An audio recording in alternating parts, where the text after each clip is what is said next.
Hi, I'm Jess, and this is Top 5 Wednesday for Top 5 Audiobooks. If you don't know, Top 5 Wednesday was created by Ginger Reads Laney.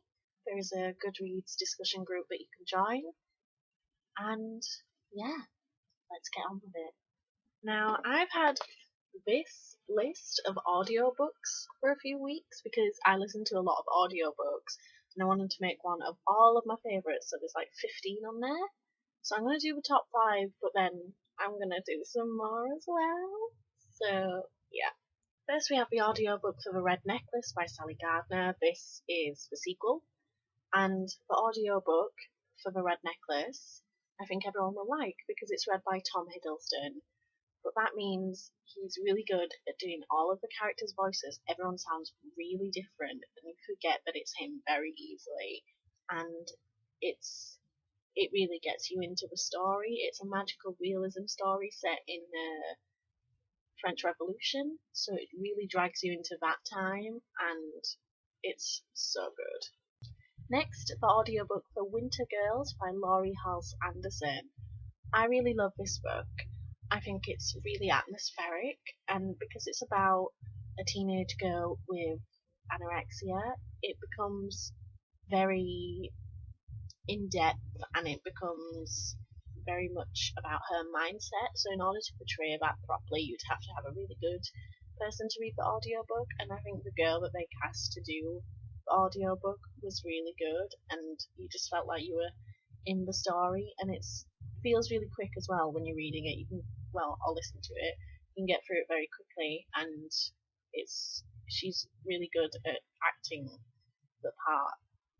Third is the BBC audiobook of Nicholas Nickleby by Charles Dickens.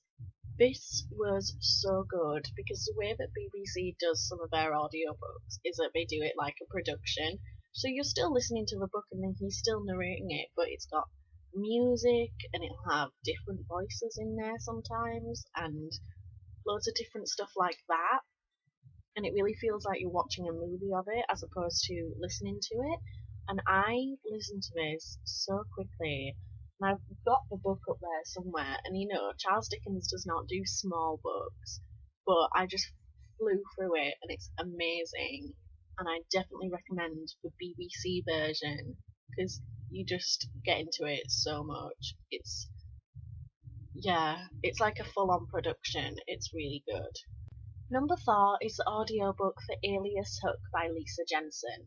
Now, you're going to hear this book a lot on my channel because I love it, and not enough people have read it, but when I read it, I listened to the audiobook, and I'm so glad that I did because I heard people got a little bit confused when they were reading it because there are quite quick time jumps, but I feel like in the audiobook, you're just so sort of lost in the narration and you're just so into it. You kind of just go with the flow and it's easier to understand, at least in the beginning when that's happening. And the guy that did it, he's done a lot of audiobooks. I think he's quite like a famous audiobook reader, but his voice suited Hook perfectly, in my opinion. And he got all the accents and all the other people right as well, because what I often find with male audiobook readers is that their voices for the women, sometimes they don't even change. Like, one of the worst audiobooks I listen to is the Sword of Truth audiobooks, because his voices for the women just sound like his voice. Whereas in Alias Hook, you kind of forget about all that and you kind of just listen to it and accept it more, because I just think he's better at acting it. And I'm really glad that I listened to it as opposed to reading it. I've got the book because I loved it so much, but if I find often if you're unsure about whether you want to read a book or if it's a big book, audiobooks I think help you sort of forget about that and you don't have to push through as much because you're just having it read to you. And I think that's why they're also really good for slumps. But this is one of those books that's like that.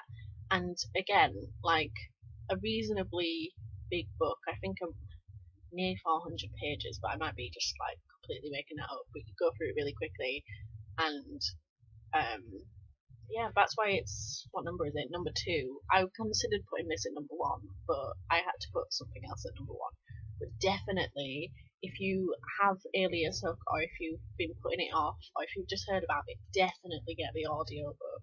I've never done Top 5 Wednesday before, but I feel like I'm just saying, oh, it was really good for all of them, and then not saying anything else. So, sorry about that.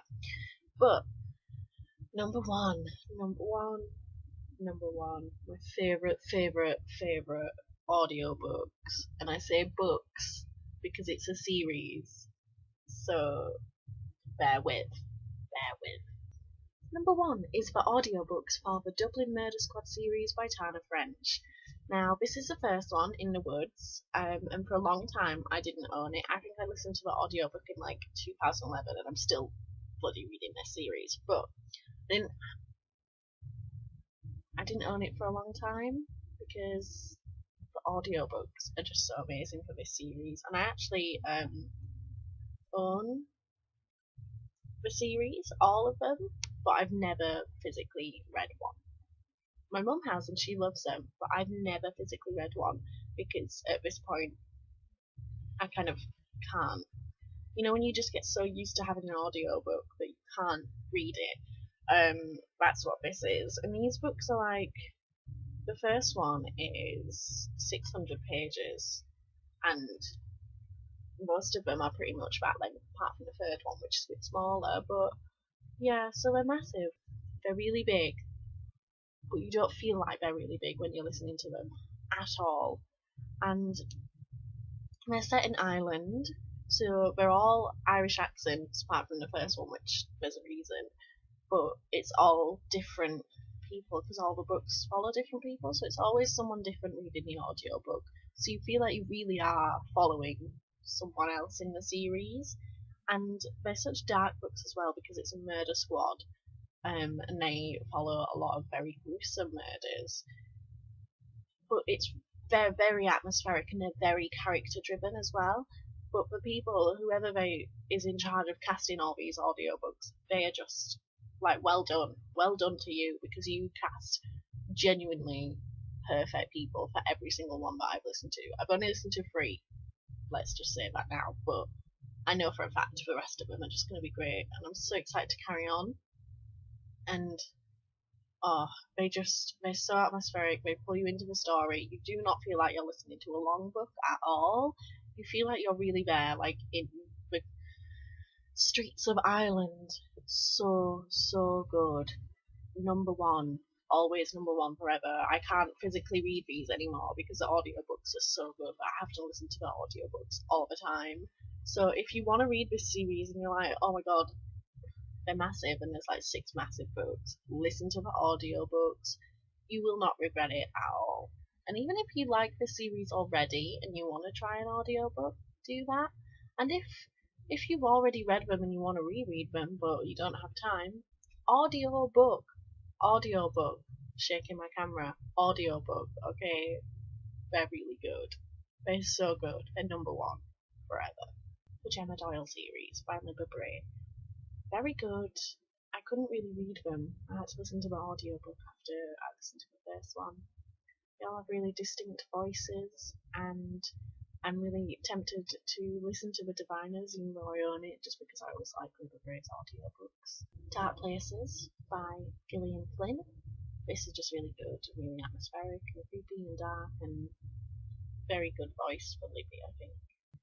North and South by Elizabeth Gaskell. This was read by Juliet Stevenson, who's a very famous English actress, and it was really lovely and really good and really suited it, and it's a reasonably big book, but it didn't feel like it. The Catcher in the Rye by J.D. Salinger. Just the right amount of humour and just really the right voice for Holden. Gone with the Wind by Margaret Mitchell. Huge book, like 900 pages, but I got through it in like a week because I really liked the audiobook. Mediator series by Meg Cabot. I just think that it was so much easier. I mean, they're such small books anyway, but because of the audiobooks, you could just get through the series in like days. The $1,000 Tan Line by Rob Thomas, I think. Did he write it? It's a Veronica Mars book. It's the first Veronica Mars book set after the film. and it's narrated by Kristen Bell, who is Veronica Mars in the TV show, so it just feels like you're watching it. Life After Life by Kate Atkinson. This is a really confusing book. It follows someone who lives her life over and over and over again. So every few chapters it just goes back to the beginning and you don't really know what's happening. But the audiobook you kind of I just found it easier to listen to as opposed to read, and it is again quite a big book, but I liked the audiobook.